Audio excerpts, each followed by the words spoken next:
अच्छा हुआ सारे असुरों और राक्षसों को भगवान ने खत्म कर दिया, वरना आज ये सारे इंसानों को मारकर खा जाते। तुम्हें किसने कहा कि सारे असुरों को धरती से खत्म कर दिया? और सिर्फ असुर ही इंसान को नहीं खाते या परेशान करते, और भी कई ताकतें हैं जो इंसानी रक्त की प्यासी हैं। राक्षसों जैसी और भी बुरी शक्तियाँ हैं? हाँ बेटा, भूत, प्रेत, पिशाच, गंधर्व, यक्ष, यक्षिणी, चुड़ैल, ब्रह्म राक्षस, ऐसी कई डरावनी शक्तियाँ हैं जो इंसानों को सताती आई हैं। मतलब भूत प्रेत असल में होते हैं? हाँ, पर वो सिर्फ उनको ही परेशान करते हैं जिनके दिल में डर है, जो कमजोर दिल के हैं। और असुर, अगर वो धरती छोड़कर नहीं गए तो फिर रहते कहाँ हैं? और क्या अब भी वो इंसानों को खाते हैं और हमें दिखाई क्यों नहीं देते? बोलो ना माँ, कहाँ रहते हैं ये असुर या राक्षस? हाथ में जलती मशाल लिए गांव की उस कच्ची संकरी सड़क से कोई दौड़ता हुआ जा रहा था। गांव की सारी गलियां, सारे रास्ते सुनसान पड़े थे और वो उन्हीं सुनसान पड़े रास्तों पर अकेला दौड़ रहा था। उसके चेहरे पर डर और तनाव साफ साफ नजर आ रहा था।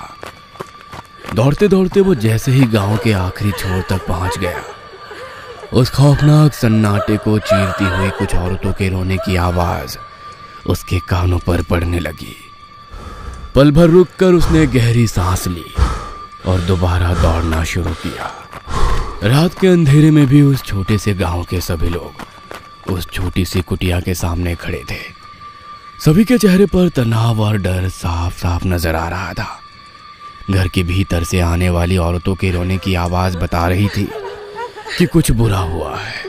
तभी हाथ में जलती मशाल लिए दौड़ता हुआ आदमी उस घर के बाहर खड़ी भीड़ को चीरते हुए वो कुटिया के भीतर दाखिल हुआ।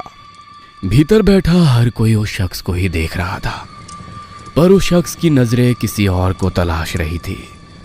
तभी उसकी नजरें वहीं सामने दीवार के पास अपना सर पकड़कर बैठे आदमी पर गई। दोनों एक दूसरे की तरफ ही देख रहे थे। जैसे ही मशाल हाथ में लिए उस शख्स ने भारी आंखों से गर्दन नामे हिलाई, वैसे दीवार के पास बैठा शख्स फूट फूट कर रोने लगा। हाथ में मशाल पकड़ा वो शख्स बाहर आ गया और दूर उस जंगल की तरफ देखने लगा। ऊंचे ऊंचे पहाड़, जंगल और गहरी खाइयां जो पूरी तरह से अंधेरे में डूब चुकी थी। इस गहरे अंधेरे में उसकी नजरें कहीं दूर जंगल के अंधेरे में टिकी हुई थी। अपने पीछे खड़े लोगों की बातें उसके कानों पर पड़ने लगी। अरे क्या जरूरत थी शादी के लायक हुई अपनी लड़की को गाय भैंस चराने भेजने की? सही कहा, पूरा इलाका छान मारा पर वो लड़की कहीं नहीं मिली। तभी पीछे खड़े लोगों में से एक ने उसके पास आकर पूछा, पुजारी जी ने क्या कहा है? अरे वो घेराव में फंस चुकी है। ये नाम सुनते ही वो डर के मारे 2 कदम पीछे हट गया। घेराव यानी मौत का शिकंजा? हाँ वही, रात खत्म होते ही वो भी खत्म हो जाएगी। डरी सहमी आवाज में उसने कहा, ये रात का अंतिम प्रहार ही चल रहा है। मतलब? कहकर सब एक दूसरे की तरफ देखने लगे। तभी दूर कहीं जंगल से एक लड़की की एक बेहद ही दर्दनाक और रूहों कपा देने वाली चीख की हल्की सी आवाज सुनाई दी। उसी के साथ घर के भीतर बैठा हर कोई अपना सर जोर जोर से पीटते हुए रोने लगा। रात के अंधेरे में डूबे उस गांव के हर घर में खौफनाक मंजर था। एक कोने में जलते दिए की पिछली धुंधली रोशनी में महिलाएं अपने बच्चों को पल्लू के नीचे छुपाए भगवान की तस्वीर के सामने रखे दिए की जलती लौ की तरफ खौफ भरी निगाहों से देख रही थी। किसी की आंखों में पानी था तो किसी की आंखों में खौफ। और उस गांव में एक ऐसा घर भी था जहां 20 साल के एक लड़के के हाथ पैर बांध के मुंह में कपड़ा ठूस दिया था। उसकी माँ उसे रो रो कर समझा रही थी और वो लड़का भी जमीन पर पड़ा फूट फूट कर रोए जा रहा था। यह घटना आज से करीब 60 साल पहले की है। मेरे दादाजी, जिनका नाम लक्ष्मण था, वे महाराष्ट्र के कोल्हापुर शहर से पश्चिम में करीब 70 किलोमीटर दूर दराज के ग्रामीण इलाके में रहते थे। उस वक्त आवाजाही की इतने संसाधन नहीं थे, इसलिए दूर या पास के गांव तक बैलगाड़ी या जंगल से पैदल ही जाना होता था। भूत, पिशाच, जारण मरण, तंत्र मंत्र क्रिया, इन सब का बहुत गहरा प्रभाव उस वक्त के गांव में था। घना जंगल, काफी दूर तक फैले ऊंचे पहाड़ जो जंगल से पूरी तरह घिरे हुए थे। एक कोने से दूसरे गांव जाने के लिए इसी पहाड़ी के बीच में से संकरे रास्ते बनाए थे, पर उस संकरे रास्ते से अगर नीचे नजर गई तो किसी भी हट्टे कट्टे इंसान को दिल का दौरा देने के लिए काफी होगा। ऐसी गहरी खाइयों की माला है, दूर से देखने पर भले ही ये कुदरत का खूबसूरत लुभावना रूप नजर आता हो, पर असल जिंदगी में उन पहाड़ों के बीच जंगल से घिरी हुई एक ऐसी जगह भी थी जहां रात का तो दूर की बात है, पर दिन के उजाले में भी 10-12 लोगों का झुंड जाने से कतराता था। पर इस समय एक ऐसी घटना घटी जिसने मेरे दादाजी लक्ष्मण और उसके साथ जुड़े हर इंसान की जिंदगी बदल कर रख दी। गांव के किसान फसल की कटाई वगैरह करके थोड़े खाली हो चुके थे और अब लोगों के पास कुछ खाली वक्त था। आज हफ्ते का वो दिन था जब लक्ष्मण शिकार के लिए जाते थे। शिकार ना बंदूक से, ना राइफल से, बल्कि पीठ पर लगे तीर और अपनी कमर पर लगाए कोयते से। हर बार की तरह सब तैयारी हो चुकी थी। लक्ष्मण ने थोड़े गुस्से में आवाज लगाई, आज रोटी मिलेगी या वैसे ही जाना पड़ेगा? चूल्हे पर रोटियां सेकती उनकी पत्नी ने रोटियां बांधते हुए कहा, आ रही हूँ। तभी उनकी सबसे छोटी बच्ची विमला दौड़ती हुई उनके पास आई। बाबा, मैं भी आपके साथ शिकार करने चलूंगी। उसे अपने पास लेकर उन्होंने कहा, बिटिया, पहले तीर चलाना सीखना होगा, फिर निशाना साधना सीखना होगा, उसके बाद शिकार पर ले चलूंगा। तो आज किस जानवर का शिकार करेंगे? जिसकी भी शिकार करूंगा सबसे पहले तुझे दिखाऊंगा। वादा? हाँ मेरी बिटिया, तेरा बाबा तुझसे वादा करता है। बाबा, एक बात पूछूं? हाँ हाँ, बोलो ना बिटिया। आपको भूतों से डर नहीं लगता? ये भूतों वाली बात किसने बताई? वो संगीता की माँ है ना, उसने संगीता को बताया जंगल में भूतों का इलाका है जो रात होते ही जंगल से निकलने लगते हैं और फिर जो भी नजर आता है उसे खा जाते हैं। अरे बेटा, वो एक कहानी है। इलाका सिर्फ इंसानों का होता है, भूत भूत कुछ नहीं होते। होते हैं, इसीलिए तो हम मंदिर जाते हैं, देवी माँ से प्रार्थना करते हैं।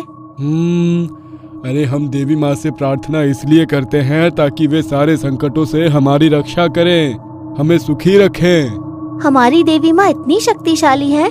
हाँ बेटा, विश्व में सबसे ताकतवर ब्रह्मा, विष्णु और महेश भी उनके सामने शीश झुकाते हैं। आपको ये सब किसने बताया? तुम्हारी स्वर्गवासी दादी, यानी कि मेरी माँ ने। बाबा, मुझे पूरी कहानी सुनाओ ना। लक्ष्मण ने अपनी बेटी को पास बिठाते हुए कहा, अभी नहीं, रात को सोने से पहले। नहीं, मुझे अभी सुननी है। तभी एक हाथ में कपड़े में बंधी हुई रोटी और दूसरे हाथ में अपने सिर के ऊपर पल्लू ठीक करते हुए उनकी पत्नी बाहर आई। पोटली लक्ष्मण के हाथ में रखते हुए बोली, ये लीजिए, और रात तक जंगल में मत रुकना। वो सासू माँ बता रही थी कि कोई खूंखार जंगली जानवर इंसानी इलाके में घुसकर पड़ोस के गांव का एक किसान को मारकर जंगल में ले गया। माँ की तरफ देखते हुए छोटी विमला ने कहा, माँ, तुम डरो मत। वक्त आने पर मेरे बाबा भूत हो या शेर, उसके हाथ पैर बांधकर कंधों पर लादे हुए घर ले आएंगे। चुप कर, जा जाकर बाहर खेल। माँ की डांट सुनकर विमला दौड़कर बाहर चली गई। लक्ष्मण कोयते की धार को परखते हुए गंभीरता से बोला, सबसे खूंखार जानवर तो इंसान ही है। अगर हम उनके इलाके में जाकर उनके शिकार कर सकते हैं तो वो भी तो हमारे इलाके में आकर हम लोगों को अपना शिकार बना सकते हैं।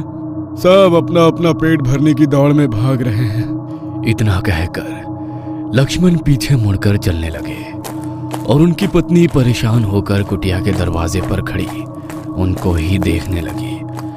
लक्ष्मण धीरे धीरे जंगल के भीतर जाने लगे।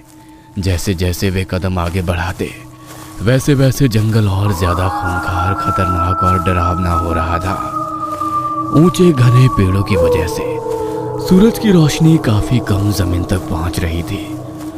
अब जैसे ही जंगल घना हो गया वैसे लक्ष्मण के पैरों की रफ्तार कम हो गई। इतनी देर से उनके पैरों में पहन कोल्हापुरी चप्पल की तेज आवाज अब बिल्कुल कम हो गई थी। अपने पीठ पर लगाया तीर और कमान धीरे से निकाला और जंगल का मुआयना करते हुए आगे बढ़ने लगे। दिल थाम कर वो आने वाली हर आहट को ध्यान से सुनने की कोशिश करने लगे। तभी उन्हें सामने घनी झाड़ियों के पीछे कुछ हलचल सुनाई दी। उन्होंने तीर कमान पर लगाते हुए उसकी रस्सी पीछे खींच ली और उन झाड़ियों पर निशाना लगाया। उन्हें बिल्कुल भी अंदाजा नहीं था कि झाड़ियों के पीछे क्या है, फिर भी वो डटे रहे। उनकी सांसें बिल्कुल शांत थी। सिर से बहने वाला पसीना धीरे धीरे कान से होते हुए गले तक आ गया था। लग रहा था झाड़ियों के पीछे जो कुछ भी है वो बड़ी तेजी से लक्ष्मण की ओर झपटेगा और उसी का फायदा उठाकर लक्ष्मण इसके सीने पर तीर चलाकर उसे खत्म कर देंगे। पर तभी लक्ष्मण को अपनी दाईं तरफ की झाड़ियों में भी उसी तरह की हलचल होती नजर आई और फिर बाईं तरफ बिना आवाज किए उन्होंने तीर की रस्सी को ढीला किया और दोबारा अपने कंधे से लगाते हुए चुपके से अपनी कमर पर लगा कोयता निकाल ही रहे थे कि तभी कोई बिजली की रफ्तार से उनके ऊपर झपटा। और झाड़ियों के पीछे कौन था? क्या वो कोई जानवर था, कोई इंसान, या फिर कोई रहस्यमय शैतानी ताकत? जंगल में क्या छिपा हुआ है जिससे गांव के लोग इतना खौफ खाते हैं? विमला के बाबा क्या इस हमले से बच पाएंगे या फिर इस बार उनका ही शिकार होगा? क्या है घेराव का रहस्य? क्या जंगल से कोई और घटनाएं गांव में तबाही मचाने वाली है और इसका विमला और उसकी मां के जीवन पर क्या असर पड़ेगा?